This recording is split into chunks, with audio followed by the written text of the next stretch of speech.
She said, do I sit here? Like...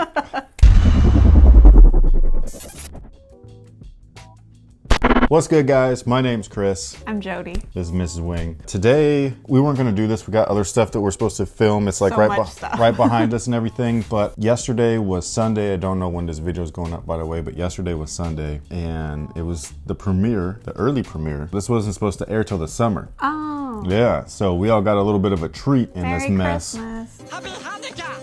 For real. We were watching The Last Dance on ESPN. I wasn't even gonna make a video on this, but there's so much to talk about and there's only 2 episodes. The first thing that we gotta talk about is that I almost missed the damn thing. He did. We went on a walk like 20 minutes beforehand and I started asking him questions being like, is that on tonight? I had my alarm set. Yo, like set for real. Just to, cause I will forget about all kinds of shit. I don't remember what you asked. You asked something about like, are they premiering? I was asking how long it was and just whatnot, what time is it? And he's all 9 o'clock. And I was like, oh, okay. And I was like, do you know what channel? I knew what channel it was. It's ESPN. It's an ESPN documentary. You had to ask if they were going to be like all the episodes or something that like was that. true. Because we weren't sure if they were airing every night starting Sunday or if they were airing every Sunday starting Sunday. Yes. So that's what I was looking up. Come to find out that it started at 9 p.m. Eastern. And I was like, oh, shit. And we were literally like down the street. On a walk with our dog. And I was like, yo, we got to go home. And I've never been like this before where we had, unless it was like a poop emergency.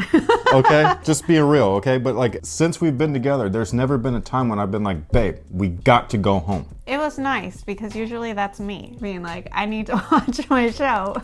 This is true. Yeah, she gets really anal about TV and stuff, and I don't. This was the one time where I was like, no, we got to go. We got to get back home. I was like getting stressed out and stuff. She was like, dude, we're going to make it back on time. Like, don't worry about it. And I didn't know that they were going to be hour-long episodes for one. That's a long documentary. That's first 10 hours. episode ended and then he leaves and So I I'm had to sitting pee there so bad. being like, all right, like episode 2's on now. And he like all of a sudden pokes his head back in being like, what's going on? Because I can hear Scotty. I can hear Scotty in the background. I'm like, why is this still playing? Is there like an after credit scene or something? And like, yeah, and all of a sudden we were like, damn, it's still going. And she was just like, yeah, it's the 2nd episode, dumbass. And I was just like, I thought that they were 30 minutes because 10 hours seems excessive, but I guess it's not when they're talking about everything. And they did follow they followed Jordan and the Bulls for a whole year. That was my one thing where I was like, really? You had to do it that way? I had made the same comment, but also while watching it and things like that and like letting it marinate overnight and everything, I can understand why Jordan and the Bulls literally irrelevant until Jordan comes in. I just feel so bad for everybody on that team. Basically everybody in the NBA during that time frame, but especially his teammates. No, so like check this out. This is something that a lot of people don't understand about MJ. Even people like in my era where we grew up, like older people than me and stuff that grew up watching this guy, I don't think that people quite understand the capacity of that MJ effect. No, it was amazing, and they explained that how the Chicago Bulls were nothing. Like they had a ping pong or some other kind of thing, racquetball. What was it? Oh yeah, the Stinger. That was like literally like just overshadowing in terms of views. Yes. But that's not what I'm talking about though. Like yes, there's that aspect, but what I'm saying is that, do you know how many, I'm talking about great players played in this era that MJ destroyed these people. I'm not playing. This one guy, I idolize this motherfucker, Yes. okay? This one guy, there's other players in the league that I really liked though, you know? Like I wasn't like fans or whatever of these players, but I liked especially the competition between them where you're like, oh, is Gary gonna get one up on MJ this time? No. Oh, is Patrick Ewing? No. Everybody. The only time that you saw a chink in his armor was when he came back and Orlando got them that one time. No, I get that. That was it. Otherwise, even as a rookie with that trash ass team. No, I get that. I will say, like, what we saw last night did make me, there was pieces where I was like, oh, that's cool. Like how they were talking about how every single game he played for any person there, like it was the first time they had seen him. Yeah, he's the first person that I ever saw talk about that, and then Kobe did that too. And that was one of the things that I think, this is why people bag on load management, okay? Because you pay a lot of money, especially today, to go watch your team. And the only reason why you go not to watch the team, you go to watch the man, whatever that man is. And we've been to many many Warrior games that were dirt cheap. Not because we were coming to see the Warriors, but because there's players that I wanted to see live before they retired. Allen Iverson, Shaquille O'Neal, Vince Carter. People that I idolized growing up too, besides MJ. Like, I wanted to see these people play before they couldn't anymore. And so we went to those games. They were literally the end of their careers. They weren't very good,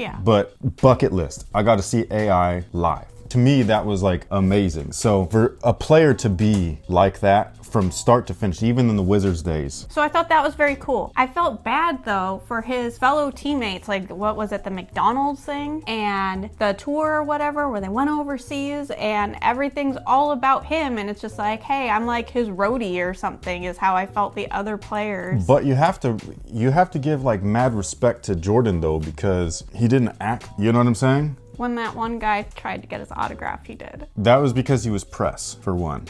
Okay, and there is a couple of things, because like when you're a kid, I was just telling her this off camera, when you're a kid, for one, what you look at in sports is different. So like all this drama, these salary things, this, that, or the other, these are all things that I never read about. I was literally like 13, 12, you know what I'm saying? Like I was little. My age group didn't care. We didn't care about that stuff. We just cared about the performance on the court and like what the guy was doing. And we were just like, oh my God, I've never seen, I started laughing out loud because MJ did this dunk. It's one of my favorite dunks of all time, just period. And anybody that does it, like nobody quite does it like MJ or Dr. J, but it's the rock the cradle. That dunk to me is just one of the, I don't know why, it will give me a nerd boner, you know what I mean?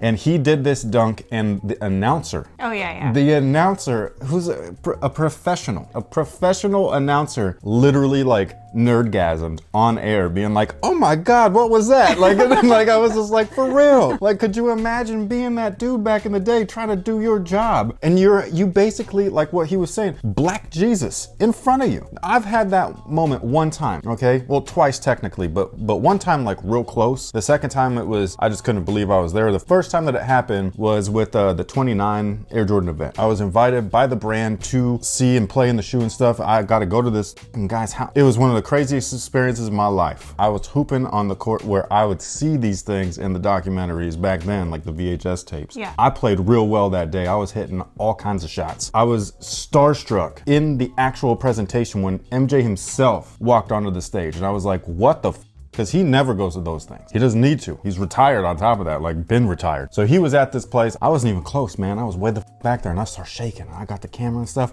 I couldn't believe I was in the same area as this guy that I thought was just the greatest thing to touch earth. And then the second time that it happened was real intimate. I'm this close to the guy, and it's with Kobe at the Kobe 9 event. I had the same feeling, but like worse because he's so much closer to me. He literally looked at me and I look at him and I'm like, how? I don't even know how to explain it. They have like this aura around them where they got this weird invisible force field of awesome. I wish that I could be something like that. And I liked how they showed MJ carry himself despite all of that. If there was a little kid, this is one thing that I didn't like, but I liked it at the same time. This one kid was in the locker room, he's asking for an autograph, and he gives him an autograph. The thing that I didn't like is that MJ didn't even look at him. He didn't say, how you doing? What's your name? It was just because he was talking to other people in the back, and so he's doing the thing, and then he walks past the kid, and the kid's like, and so for that, like, I wish that he would have paid a little bit more attention to him. But otherwise, it just really opened my eyes to things that, again, I was maybe that kid's age watching all of this stuff. And so I see things through a different lens. And so that's where now I'm an adult and far removed from this stuff. And I see basically my childhood being replayed in front of me. And I was just like, man, this is weird knowing all these facts. This is one of the reasons why the documentary is made, but I think it's one of the things that people are going to overlook because of how awesome all the accomplishments and the accolades and the winning is. And everybody that's normal has gone through this, and I think it's super interesting that these mega stars went through the same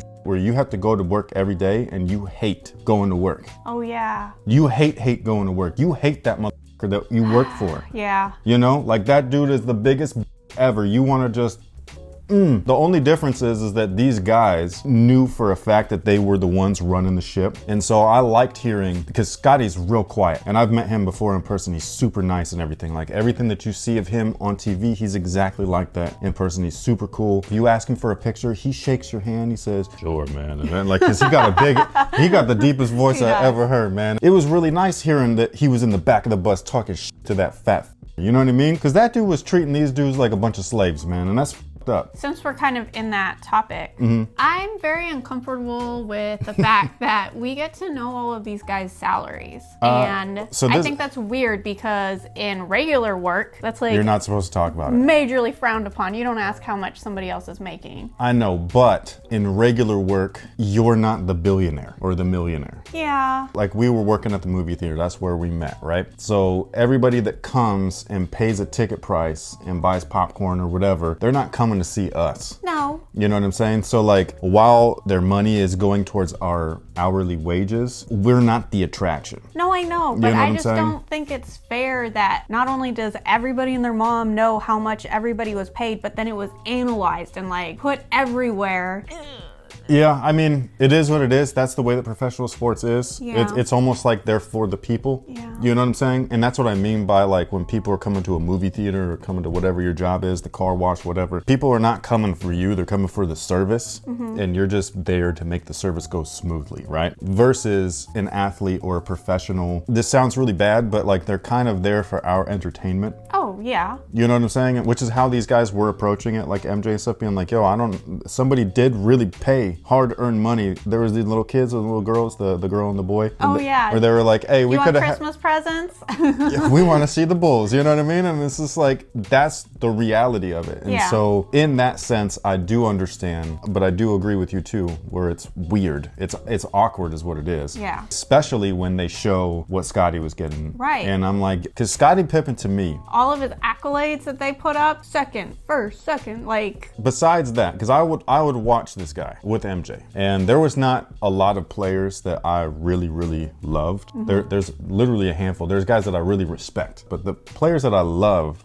he was one of them. This guy is one of the most underrated players of all time, and criminally so. And I didn't even know about the salary thing. Again, I'm a kid when this is happening, so I'm not paying attention to any of this. This is why this documentary to me is so interesting. This is letting information out. Some of it we knew, but a lot of it from my age range, we weren't paying attention to the salaries. We weren't paying attention to Jerry Reinsdorf or whatever. We weren't paying attention to none of that shit. We turned on the TV and what we saw is all we consumed. Like for me personally, I didn't have sports channels and cable and stuff, so I didn't get to see analysts talk about things or whatever. Right. You know what I'm saying? And like half the time when I was looking in the paper for sports, for one, I'm in the Bay Area, so most of the stuff is on Bay Area sports. For two, if there's a Jordan article, I'm clipping it out real quick just so I can stick it on my wall. You know, like I'm not really reading it. You know, I'm just like, MJ is the god of God. So that's my whole takeaway with this whole thing. We're only 2 episodes in and I'm just like, yo, this was a show. But so I just wish Michael Jordan, being Mr. like head honcho there, had said like with Friends, there when all the actors were brought in, they all had different salaries, and then they realized like, hey, are you talking about the players? No, Friends, the show, the actors. Oh, Friends. Okay. They said, wait a minute, we're making you guys a crap load of money. You must pay us all the same amount because we are the show. And so I wish Jordan had taken his clout and been like, hey, this is my guy. No, he explained this. I still wish. No, but that's the thing.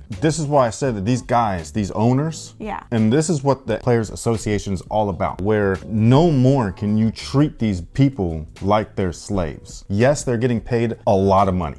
I get that. Yeah. The only reason why they get that salary though is because guess how much that owner is making? No, I know. Off of these guys, okay? And people are not coming to see Jerry Krause. They're coming to see Michael Jordan. So that's the thing. Whoever Scottie's agent was, I hope that fucker burns as hell. Cause like that guy really f***ed him. And then the owner on top of that for being like, you shouldn't sign this deal, but if you sign it, don't come see me until that contract expires. That's bullshit, man. That's the definition of a grimy ass motherfucker right there, where you don't take care of your own, because they are yours now. Like they treated them like property and not like people. The league has definitely changed in that sense, where talk about load management again. These guys are like, because this is my next contract. Like if I fuck up and my body doesn't come back, Derrick Rose, Brandon Roy, if these people don't come back to what they were, that's my next contract. I'm not wasting my future on your shit. No, I know. They describe them as chess pieces, which is... No, and I agree, and that's in any business, okay? All I'm saying, though, is that Jordan even said specifically when he said that, like, Pippen was being selfish, he wasn't saying, I think Pippen was being selfish. He literally said,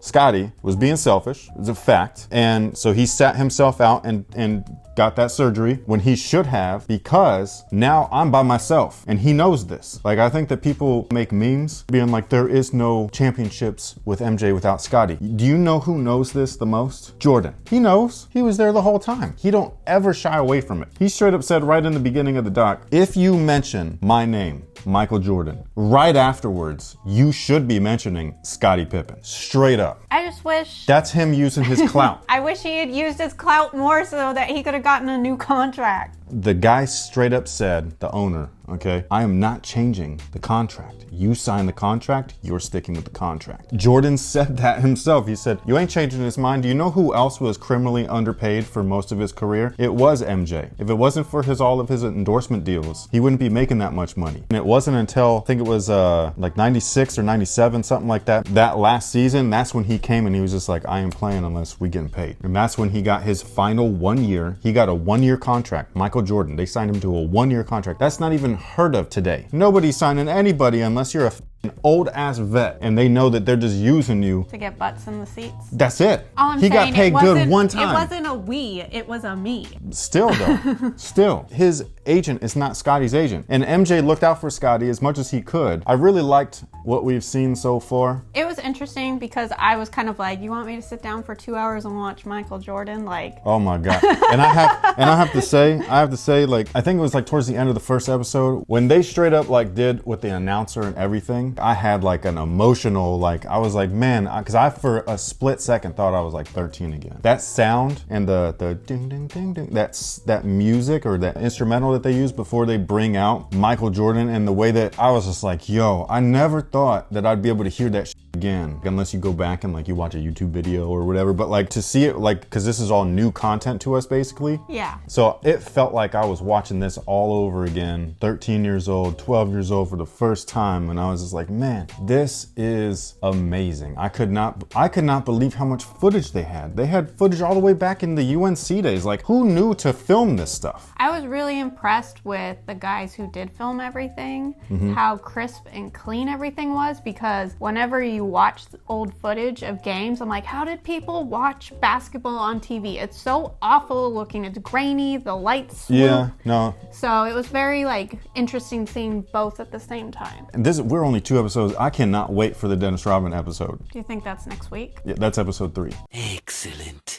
My brain is bouncing like it's playing Pong right now. Seeing these highlights when you're just like, he really is the greatest. Like, I've never, ever, ever, ever, ever seen anything as good as him besides Kobe and Tracy McGrady. That's it. I've seen some great guys do great things. Jason Williams, some of the illest passes that you'll ever see. Stephen Curry, Klay Thompson, some of the best shooters that you've ever seen. And I'm talking over Reggie. And Reggie was crazy too. Reggie was the Steph back then. Vince Carter, the greatest dunker, in-game dunker on top of that, of all time. But still, I've never seen nobody like Michael. Never. Other than Kobe. But Kobe was a clone. Rewatching some of these highlights, man, I'm just like dumbfounded, being like, yo, did people forget? And there's been great players after him and stuff, but just this one person though, amazing. The stuff that he could do, just amazing. Like I said, I'm not a Jordan fan. No, which is fine, which is perfectly fine. But now you're in my world. No, I know. I feel like he gets way glorified, and I'm kind of like, all right, so prove it to me. And so that's what I'm enjoying about. That's what my thing, because like I try to explain this stuff to her all the time, and she's like,